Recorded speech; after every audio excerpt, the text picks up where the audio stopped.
Sa ulo ng mga pampaaralang balita. Pasok sa paaralang Patnubay Academy at Mother Teresa Colegio de Noveleta, nagsimula na! Panahon para sa Patnubay SSG Elections 2026, nagsimula na rin. Ilang mga kandidato maghahain na ng kandidatura. Pope Leo XIV, ipinagdarasal ang mga biktima ng lindol sa Mindanao. West Philippine Sea, huwag daw hayaang matulad sa Strait of Hormuz ayon kay Barber. At sa showbiz, Bianca de Vera, trending ang kagandahan, kilig na hatid ni Dustin Yu.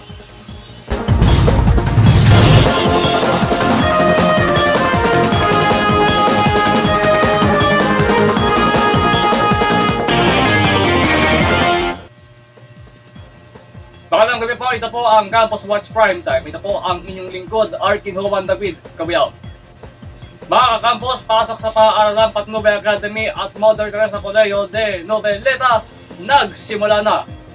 Nadakna ng Campus Watch kaninang tanghali ang ilang mga mag-aaral na mula sa pang-umaga na klase ay paalis na ng paaralang Patnubay Academy at Mother Teresa Colegio de Noveleta ngayong araw, Hunyo 15, 2026.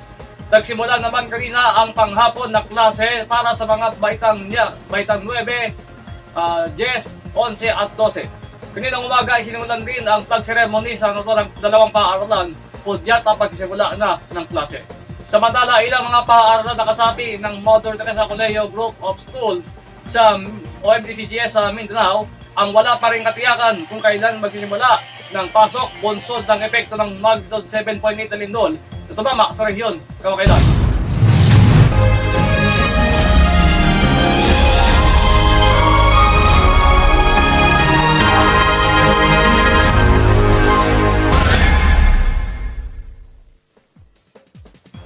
Samantala, panahon para sa Patnubay SSG Elections 2026, nagsimula na ilang mga kandidato maghahain na ng kandidatura.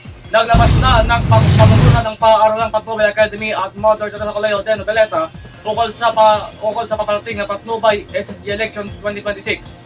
Ang schedule ay nilabas na kamakailan itong araw ng kalayaan, Hunyo 12, 2026. Hunyo 15 ay paghahain ng kandidatura para sa mga kandidato sa pagka-SSG. Hunyo 16 ay para sa mga isang araw lamang na kampanya.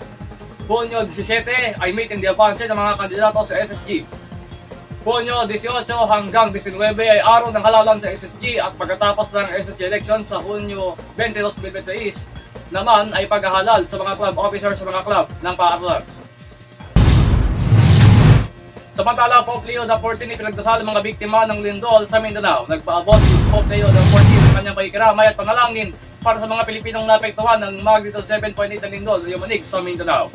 Sa isang mensahe sa kanyang ex-account, sinabi ng Santo Papa na nakikisa siya sa mga mamamayan ng Pilipinas sa gitna ng trahedya.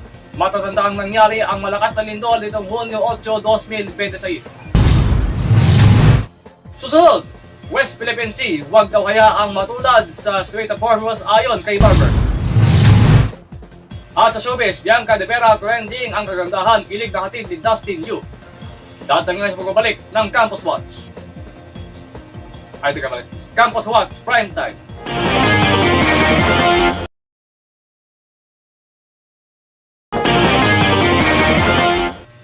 West Philippine Sea, hindi daw dapat marihang matulad sa Strait of Hormuz ayon kay Barber. Hindi inilasasabi dating Surigao del Norte Representative Robert Ace Barbers na magaya ang West Philippine Sea sa Strait of Hormuz. Kaya dapat magkaisa at mag-ingay na ang international community. Ginawa ng mamabatas ang pahayag dahil sa patuloy na pagkilos ng China para sa mga kontrol ang tuluyan ng West Philippine Sea tulad ng ginawa ng Iran sa Strait of Hormuz na nakaka-epekto sa ekonomiya ng maraming bansa sa mundo. Dahil dito, dapat anyang magkaisa ang international community para tuluyang pigilan ang China sa pananakop sa karagatan ito dahil patuloy ang kanilang pagkilos tulad ng inilagay na floating platform sa Baho de Masinloc sa nasa loob ng territorial water ng Pilipinas. Nagbabala ang dating mamabatas na hindi lamang ang Pilipinas ang apektado kapag tuluyang makontrol ng China ang West Philippine Sea, kundi marami pang mga bansa sa mundo dahil posibleng hindi sila padaanin o di kaya'y pagbayarin ng mga ito sa kanilang pagdaan tulad ng ginawa ng mga Iran sa mga oil tankers na dumadaan sa Strait of Hormuz.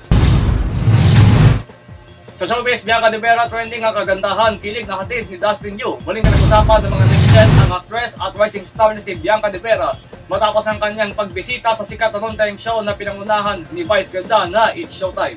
Sa isang iglap, naging viral ang mga kuhang larawan at video ng dalaga, lalo na ang isang tight shot na nagpapakita ng kanyang natural na kagandahan. Agad umani ng milyong-milyong views sa iba't ibang social media platforms. Hindi may tago ng mga manonood ang paghanga kay Bianca dahil sa kanyang fresh at nakakabighaning aura. Marami ang nagsasabing taglay niya ang kakaibang ganda na hindi nakakatawa at lalong lumilitaw sa harap ng kamera. Bumaan ng positibong komento mula sa mga tagahanga na nagpahayag ng kanilang paghanga sa kanyang simpleng ngunit napakagandang dating. Habang patuloy na pinag-uusapan ang viral na picture ni Bianca, mas lalo pang dumagdag sa kilig ng mga manonood ang espesyal na mga sandali kasama si Dustin Yu. Sa gitna ng programa, sinayawan ni Dustin si Bianca ng kantang Ulala at tila naging instant favorite ito ng mga netizens. Mga kakampus, inyo pong nasaksihan ng tapat-tapang paaralang balita ngayong araw. Para sa mga balita, mag-log on sa campuswatchphilippines.mystrikingly.com o mag-email kami sa campuswatchofficial@gmail.com. Ito po ang inyong lingkod, Arky Nawan Lubid-Gabeon. Ito po ang Campus Watch. Tapat na balita pampaaralan, tapat na balitang pambayan, tapat sa pinaglilingkuran, tapat na paglilingkod lamang po. Maraming salamat po sa inyong panonood.